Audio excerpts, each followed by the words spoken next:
What's up, guys? Welcome to Maintenance Man channel. Thank you for coming back. So basically, got my remodel project going.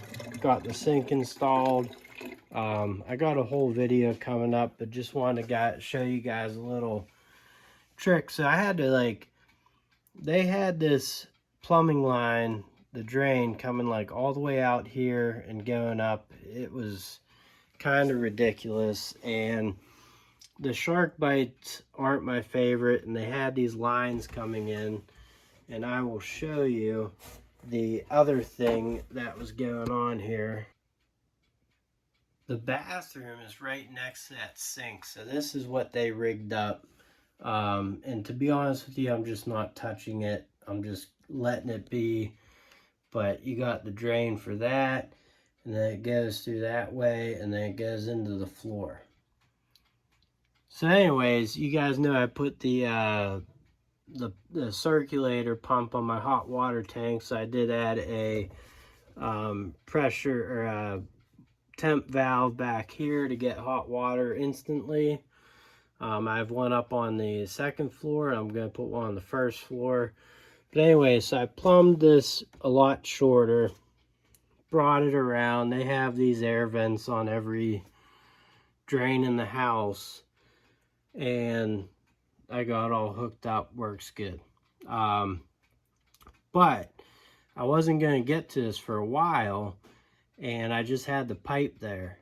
And there, you know, you can maybe, if you leave the trap on, put some water in the trap, you won't get gases coming up. But eventually, you know, I mean, it's been like a month or two, that water will dry up. Some people just shove a rag in it, or a wet rag or something, and yeah, that could work, but you're still going to get gas smells coming up, and it's just not a good thing. So here's what I came up with. So as a homeowner and an apartment maintenance tech, I sort of just hold on to things, you know, like I got a tea sitting over here. But anyways, to combat that gas smell, and this is good for both homeowners and apartment maintenance techs, I rigged up this thing. It's a 1.5 inch to 1.5 inch Fernco, and it goes into a nippled thread ABS connector, and then it has a PVC 1.5 inch top. Now this is nice because it works on like kitchen sinks, laundry tub sinks, bathtubs are all 1.5 inch usually, or at least where I'm at. You could also rig one up for 1/4 inch, you know, for remodeling projects. These little T-handles also come in handy. This was $6 at Ross's. It's a nice little kit, and you know, this is what it comes in handy for. You got the sockets, just go right on that worm gear clamp, and you got that loosened up. And well, that's really on there. Basically though, I took this piece off of the old drain coming out, one of the pieces, and let's see if this will work here.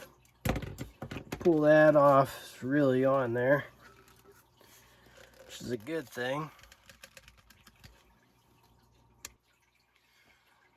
Okay, so that Fernco is just on there for a while. I was able to get a flat head up underneath. No damage to the Fernco. These are nice to just be able to reuse in emergency situations. They do last. I just wouldn't put them in walls and stuff, but you can if you want to, no big deal. So it's Fernco. This was off of when I redid the garage. This is from the old air vent thing. I just put a little bit of plumber's tape on it, you know, thread tape, and this is the ABS lid, so that locks everything in. Shove that in there, tighten down, and then just throw this in a drawer or something. That way you have it for a future project. Comes in handy. You know, the gas isn't escaping into your house or anything. Some people just don't care, but I do. It's just handy little thing to have, and hold on to your parts because you never know when you'll use them. Anyways, guys, thanks for watching. Hope this was helpful. Please get subscribed. If you want more tips and tricks, I'm going to be doing a lot more stuff like this as it comes along. And give me a thumbs up. That would be greatly appreciated. And I'll catch you on the next one. Later.